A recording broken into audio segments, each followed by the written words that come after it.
from the Generations 1 is one of the most anticipated figures for me out 2014 is, although he has kind of a droopy jawline. I'm gonna fix that. I love this character from Beast Wars, and I was really disappointed with his original Beast Wars toy.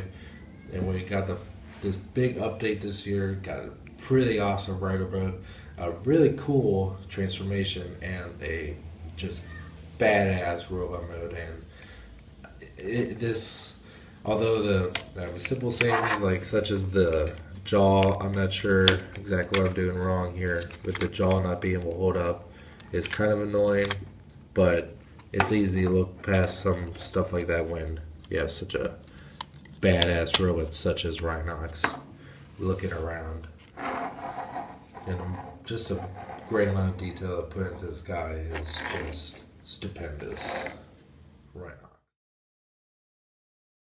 A true Generation 1 representation of G1 Arcee has been wanted for years. We got canceled Titanium versions, we've got canceled G1 versions, we've got a animated Arcee which came really, really close but not quite, and then after 30 years we finally got Arcee, and it is a great toy. The car mode is super fun, the transformation is simplistic but effective, the robot mode is just nostalgic as all hell. The blades are really cool, the guns are really awesome too, and just a Generations toy that people like me have been wanting for years. Now, Sky-Byte has been a fan favorite of the Transformers fans for a long time now, just because of his goofy character from RID, and up until now we only had one pretty mediocre toy of him, but this is one of the reasons why it made me fall in love with Generations, because they're not just doing the same thing over and over again, they're actually going into more fan favorite characters such as Sky-Byte and redoing him, and boy, this is a fun figure. It's a super cool shark mode. The transformation is very intricate and very complicated, but not overly complicated. It's still fun, and the robot mode is gigantic. It's super cool, and this definitely holds a very special spot in my top 10. The NECA 1985 Godzilla figure is a figure that a lot of fans, hardcore Godzilla fans, were anticipating, but when it was first announced, when it was first revealed in actual toy form, it had a completely different head and it was laughed upon. But Godzilla fans were so passionate about having this figure done right that NECA remolded the head, and it turned out wonderfully. And as a hardcore Godzilla fan, and I love the 1985 film, this was easily one of my top 10 figures of the year. With the massive blockbuster hit of Guardians of the Galaxy, Groot became a household name, and just not a really obscure reference in the comic universe. And with the Marvel Legends Build-A-Figure of Groot, this is truly a spectacular figure. It's one of the best Marvel Legends figures in my opinion. It's gigantic. It's even bigger than the Avengers Hulk. It's amazing. Plus, you know, with it being by rules of default the hardest to find Guardians of the Galaxy figure, because you have to get all of them to get him. It's really stands out. And not just because of Guardians of the Galaxy, but just an awesome detailed figure, awesome posability, and just super detailed look to him. Now, when NECA released the 1989 Batman figure, it was first in video game colors, and it was, you know, it has very nice sculpt. But a lot of people, such as myself, requested, you know, a completely movie accurate version, and NECA said on for a long time that it was impossible for them to do that because Mattel has the DC Movie Master rights, but they found a way. They found a way to release this figure, not by actually selling it, but as a giveaway for if you buy the movie, you get the toy.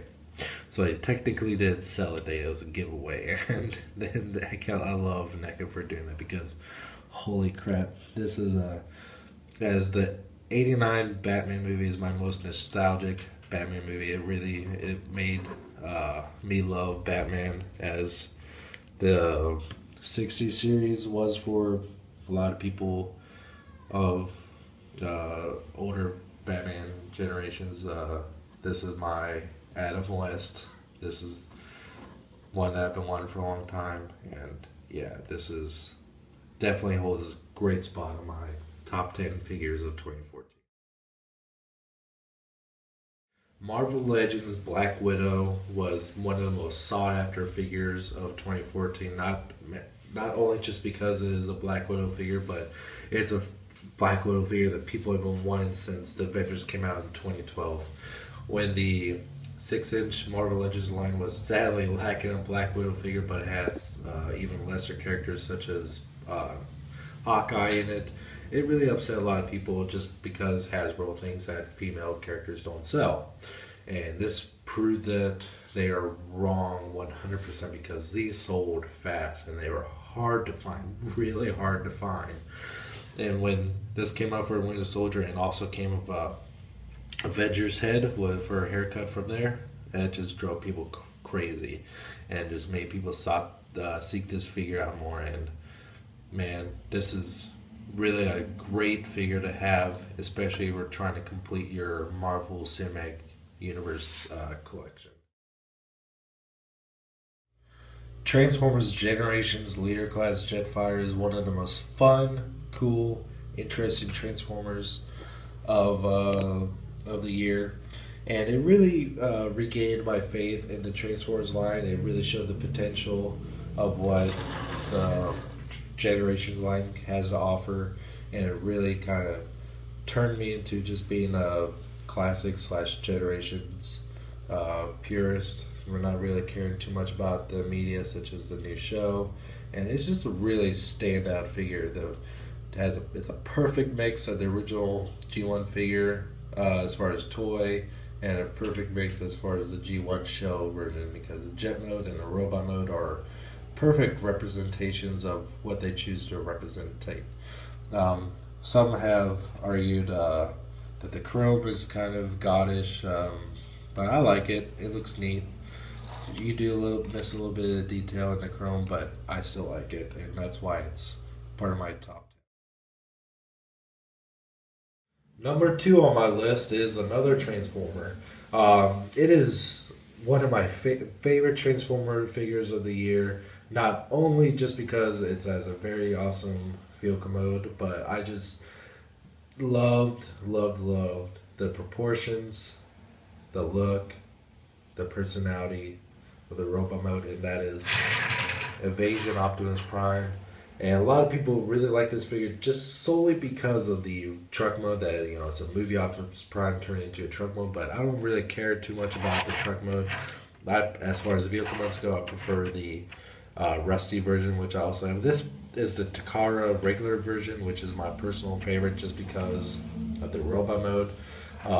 The paint apps are far superior in the Takara one. It looks great. The paint jobs on the head are fantastic, and the painted on the rims, the silver feet, all that, and it's still one of the coolest Transformers of the year in my opinion. And I have 3 versions of this mold. I have the regular Hasbro, the Takara, the Takara Rusty, and I just can't get enough of this mold. When a figure is good enough for me that I have to buy multiple versions of it, which I don't really do anymore, I know that's a great sign, because holy crap, this is an awesome figure. My number 1 figure of the year is a very, very special figure to me.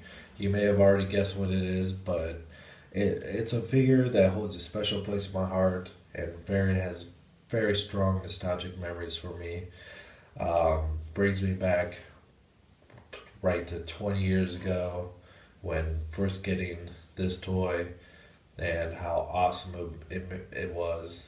Everyone talked about this toy back then, 20 years ago, and everybody still talks about it now, and that is the Legacy Dragonzord. Man, this is an awesome figure. I absolutely love this guy. There's not much I really would have changed. And it's all really just nitpicking stuff that would change. I love the super long tail they added to this guy. I love the sculpted detail of the dragon emblems here. The sculpted detail on here, which was previously just stickers with silly lightning bolts on them. Is the molded detail on the head. All of it. In the way how it plays with the Legacy Megazord is awesome. Has a Z right there. Just one of the best figures I've had in a long time, and super nostalgic for me. In the box, I love the box. I don't really talk about boxes that much anymore, but the box is done in a retro Power Rangers style, and I absolutely adore this figure. And for a long time I've been wanting a new version of this guy, and this one does not disappoint and holds a special place in my heart. And finally having him again is great for me. Love it. Anyone that's classic Power Rangers fan would absolutely fall in love with this guy. And that wraps it up. This is my top 10 figures of 2014, and let me know what you thought about them in the comments, and I'll catch you next time.